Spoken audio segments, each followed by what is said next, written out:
तो दोस्तों आज हम एक बार फिर से सक्सेस यानी कि कामयाबी के बारे में बात करेंगे और मेनली इस वीडियो में हम बात करेंगे कि हर एक इंसान जो कामयाबी चाहता है या कामयाब होता है उसको इन 5 पड़ावों को पार करना ही होता है।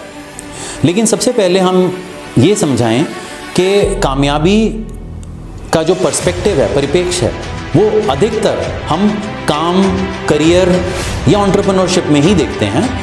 तो यहाँ हम अवश्य एंटरप्रेन्योरशिप में कामयाबी कैसे हासिल करें उसके बारे में बात करेंगे। बट जिस कामयाबी के बारे में हम बात कर रहे हैं वो एक होलिस्टिक कामयाबी है। वो कामयाबी अचीव करना ना ही केवल एक करियर ओरिएंटेड एग्जीक्यूटिव के लिए उतना ज़रूरी है, लेकिन एक एंटरप्रेन्योर के लिए भी वही उसको पड़ाव पार करने पड़ सकते हैं। और वही पड़ाव एक गृहिणी को घर चलाने के लिए पार करने पड़ सकते हैं, एक म्यूजिशियन को म्यूज़िक के फील्ड में सक्सेस हासिल करने के लिए पढ़ सकते हैं, एक स्पोर्ट्समैन को स्पोर्ट्स के फील्ड में सक्सेस हासिल करने के लिए पढ़ सकते हैं। यानी कि ना केवल हमारी प्रोफेशनल लाइफ में बट हमारी निजी ज़िंदगी में भी इन 5 पड़ावों को हासिल करना ज़रूरी है अगर आपको कामयाब होना है किसी भी ज़िंदगी के क्षेत्र में।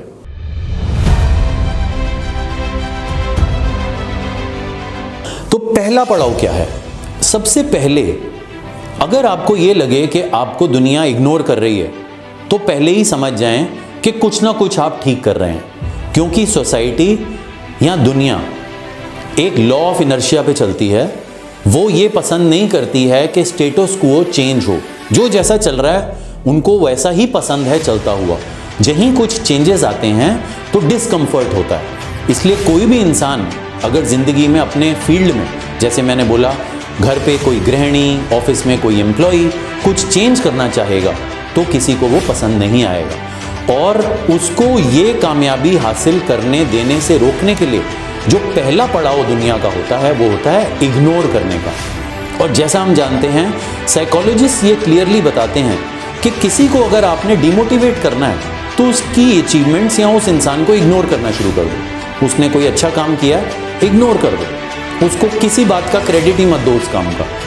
9 आउट ऑफ 10 पीपल अगर इग्नोर हो जाते हैं अच्छा काम करने के बावजूद तो वो डिमोटिवेट हो जाते हैं और सूनर देन लेटर उस काम को करना छोड़ देते हैं। तो ये सबसे आसान तरीका होता है किसी भी इंसान को डिमोटिवेट करने का जो कि सक्सेस के रास्ते पर चलना चाह रहा है, यानी कि इग्नोर। हाउएवर, हम में से कुछ होते हैं जिनका संकल्प बहुत दृढ़ होता है, सेल्फ बिलीफ बहुत हाई होता है, कॉन्फिडेंस बहुत हाई होता है। वो इस इग्नोरेंस वर्ल्ड जो उन्हें इग्नोर कर रहा है उससे रुकते नहीं हैं, वो आगे बढ़ते हैं, वो करने देते हैं इग्नोर, और वो और मेहनत डालते हैं और हार्ड वर्क डालते हैं और परिश्रम करते हैं अपने गोल को अचीव करने के लिए। तो आता है सेकंड स्टेप। सेकंड स्टेप है कि अगर आप इग्नोर होके टूटे नहीं, गिरे नहीं और आप फेलियर नहीं हुए सक्सेस से, तो सेकंड स्टेप है क्रिटिसिज्म का। तो वर्ल्ड के लिए सबसे आसान दूसरी चीज़ क्या होती है आपको डिमोटिवेट करने की? वो है आपको क्रिटिसाइज करना। जो आप कर रहे हैं उसको बोलना ये तो बेकार कर रहा है, ये तो आगे चलेगा ही नहीं, देखना थोड़ी सी आगे चल के ये मुंह के बल गिरेगा, या जिस तरह ये उड़ान उड़ रहा है उस तरह ये ऐसा गिरेगा कि कभी उठने लायक नहीं होगा, इसके तो आइडिया में ही दम नहीं है, इसको तो आइडिया, ये वाला जो आइडिया है इसका, ये तो एग्जीक्यूट ही नहीं कर सकता, ये तो कुछ ऐसा करने की कोशिश कर रहा है जो कि आज तक हुआ ही नहीं, तो इसका मतलब वो गलत ही है, अगर सही होता तो आज तक ना हो जाता। तो इस तरह से वो आपको क्रिटिसाइज करना शुरू करते हैं। और ये दूसरा पड़ाव होता है जिसमें कुछ लोग डिमोटिवेट होके वहीं पे रुक जाते हैं।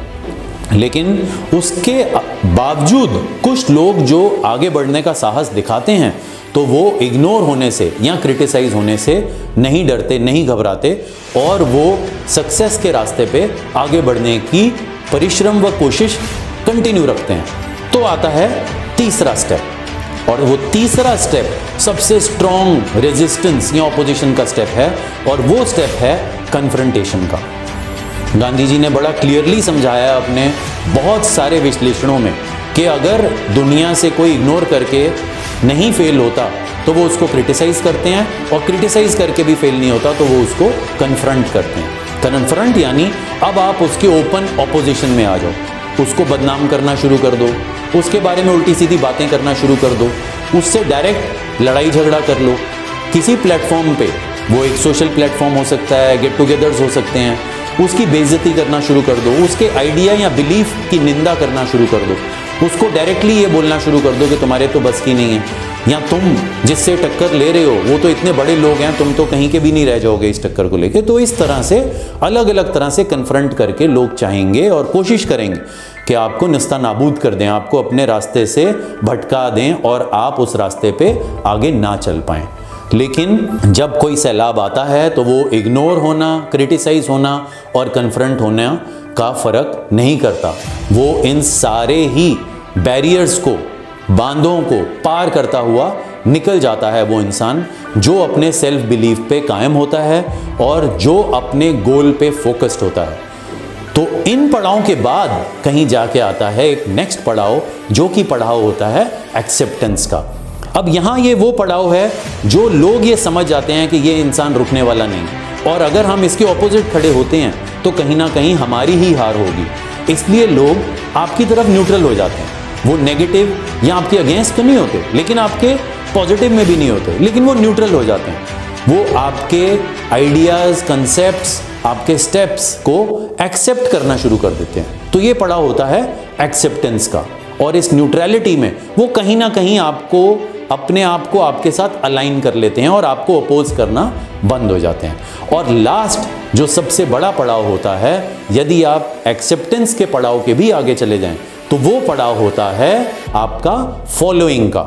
यहाँ वही लोग जो आपको इग्नोर करते थे, जो आपकी निंदा करते थे, जो आपको कन्फ्रंट करते थे, आपसे डायरेक्ट लड़ाई करते थे, उन्होंने एक्सेप्ट किया होता है, तो अब वही लोग आपको फॉलो करना शुरू हो जाते हैं। वही लोग आपके बारे में अलग अलग प्लेटफॉर्म्स पे अच्छी बातें करना शुरू हो जाते हैं, और कहीं ना कहीं जो भी चीज़ें आपने पास्ट में की होती हैं, जिनसे आपकी, जिनकी वजह से सबसे ज़्यादा निंदा हुई होती है, उन्हीं को वो प्रमोट करना शुरू हो जाते हैं कि शायद यही सही तरीका था उन चीज़ों को करने का। यानी कि आपके पास के सभी फेलियर्स और सारे स्टेप्स जो होते हैं वो भी वैलिडेट हो जाते हैं, और आपके सारे कंसेप्ट्स और सारे तरीके वैलिडेट हो जाते हैं, और लोग ये कहना शुरू हो जाते हैं कि यही तरीका था और यही सही स्टेप थे आगे बढ़ने के। और जिस भी फील्ड में अगर आप हों तो आपको उस फील्ड में आपके पुराने संघर्षों की वैलिडेशन मिलती है, और आपके फॉलोअर्स इकट्ठे होते हैं और आपको आगे बढ़ने का मौका मिलता है। तो गांधी जी ने बहुत क्लियरली बहुत से अपने लेखों में ये बताया है कि आपको ये 5 पड़ाव, चाहे आप एक गृहिणी हैं, एक स्पोर्ट्स पर्सन हैं, एक म्यूजिशियन हैं, एक प्रोफेशनल हैं, या सबसे इंपॉर्टेंटली आज की डेट में अगर एक छोटे एंटरप्रेन्योर हैं, तो इन पड़ावों को आपको पार करना ही होगा।